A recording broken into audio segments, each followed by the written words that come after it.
nhớ rong ít trồng phong dư nó nói chị bé nhiệt tu chỉ tu mù dùa chế đồ sừng là nữa ít trồng phong dư nữa này cho nhiệt sẽ của chung YouTube này họ lọt sang ngạc của thiên nữa giờ nói chị bé ta tạo một trồng sừng là nữa cho chế một chế họ nó nữa Fortuner đâu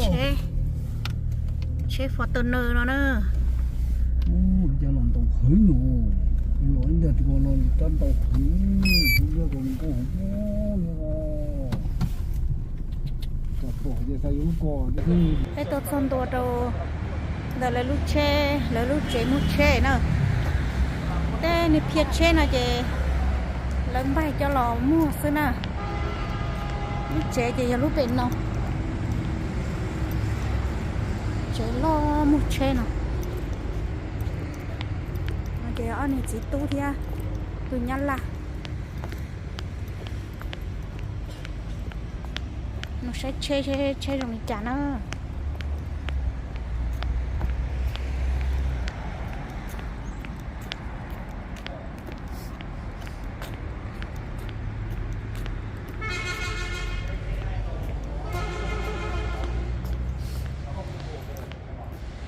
chơi lúc tao nói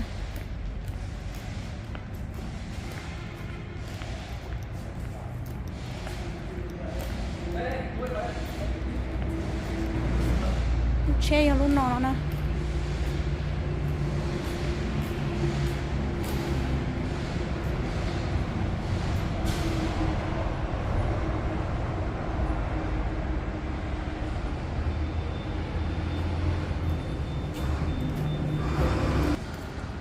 xì sai cái rồi chả nó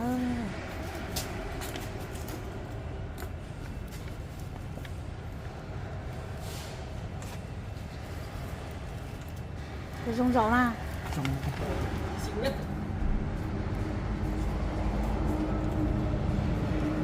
theo xe là có 2 chìa khóa luôn.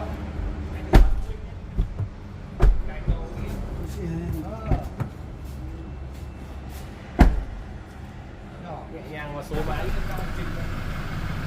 camera 360 độ.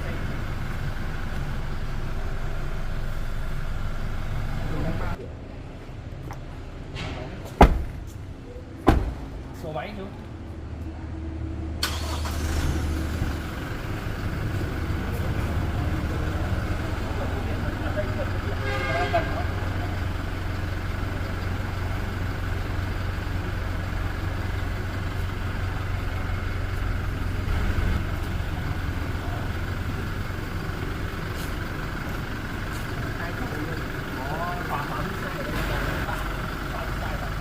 như là chị sai chế nó sai ít liền gì xia chị nhiều lúc nào xưa nè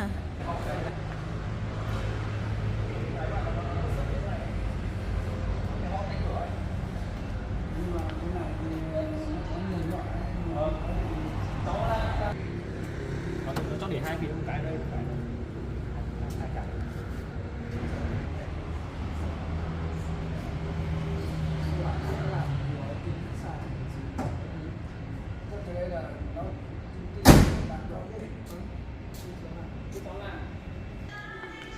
nghe chị một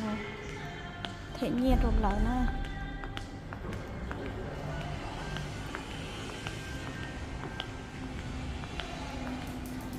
lấy tên là lợi ua chú bò chú món nó chia nó tên nó nè nhân là lấy nó chia thì lấy ua tên máu nó hôn chúa trốt tờ nó này tên là tôi yếu chế bọn đã sừng là nữa cái cho này chỉ tu tua nữa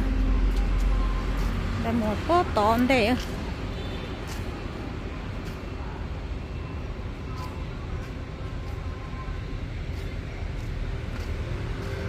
chỉ lúc nó nè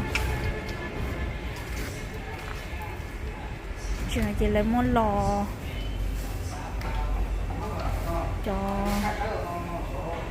đông lẩu nó rồi lo cho nó rồi xe thì ít kia thì lấy cho mình chua cho họ có thì chỉ tàu nó chăm chế xưa nữa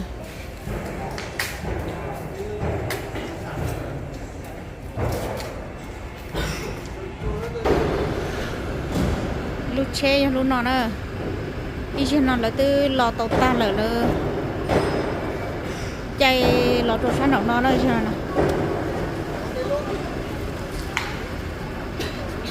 chả lon thằng nữa luôn non thằng ơi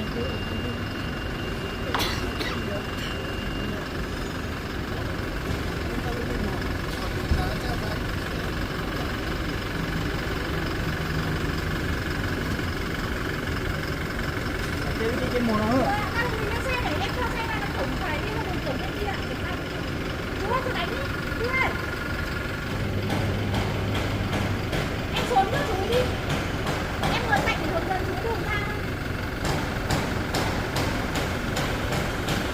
có chả lò mang chả à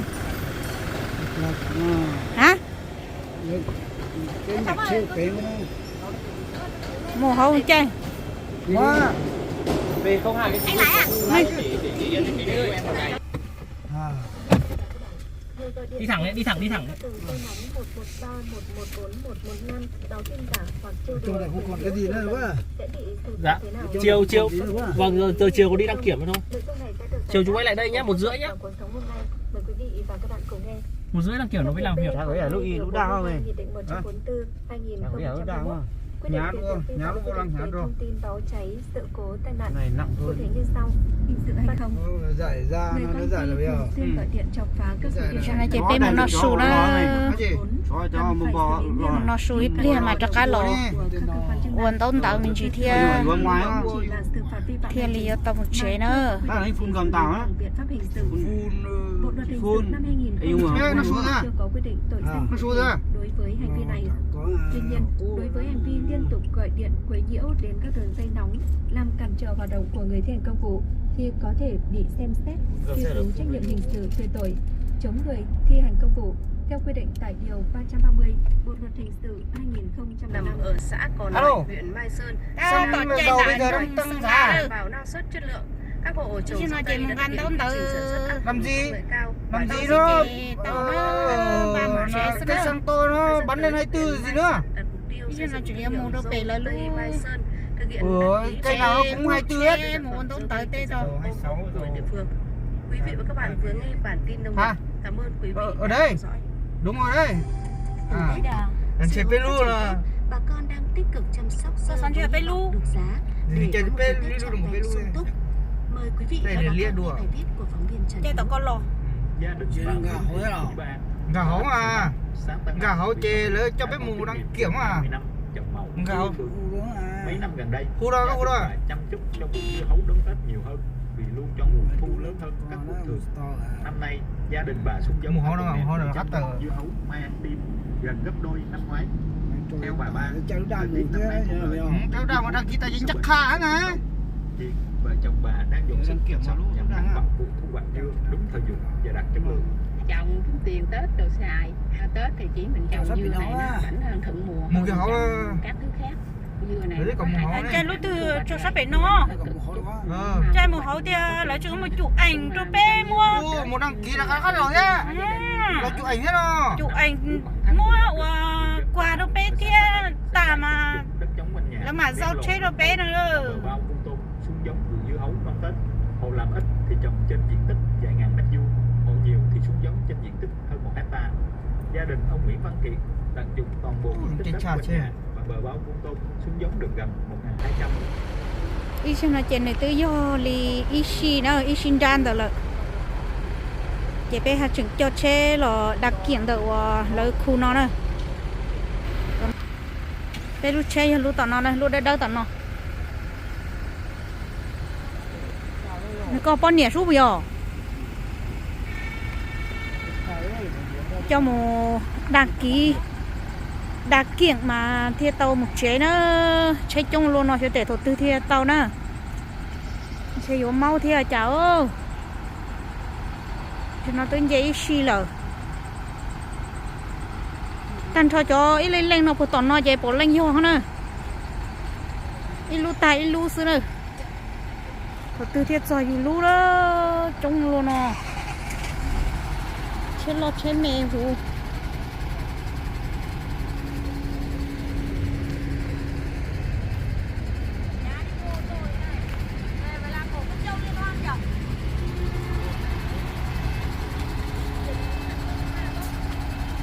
nhóc bốn đà có không à? Nhóc bốn đà nó to hả?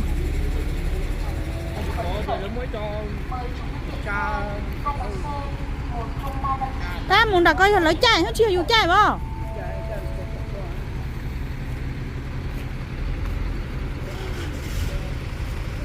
Mình nhóc bút tao coi sao?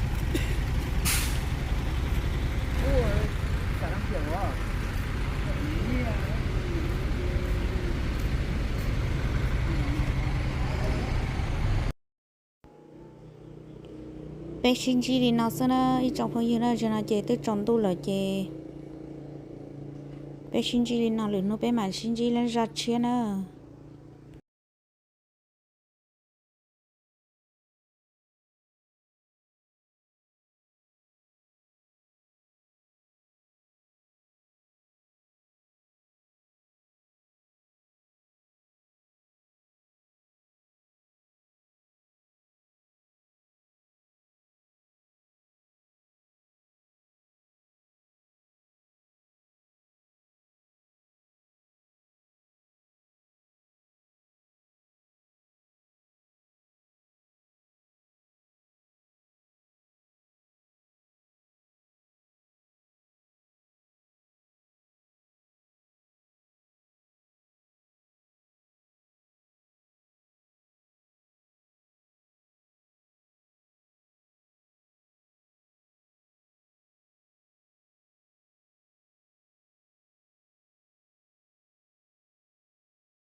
lâu tao đón tới ta chỉ cho lo sai che gọi xe lú che bộ khó thì bộ rong nó tan cho che ở đây nó muốn là cái lúa để đỡ bên nó ở lúa bên nó chỉ bỏ là nhiều che chia nè cái lúa thì lúa đi lia bên nó nhiều che chia họ cho nó bỏ lên nhiều che cũ xưa là kiện xưa thì là kiện cha lò kiện trôn rạn nọ nữa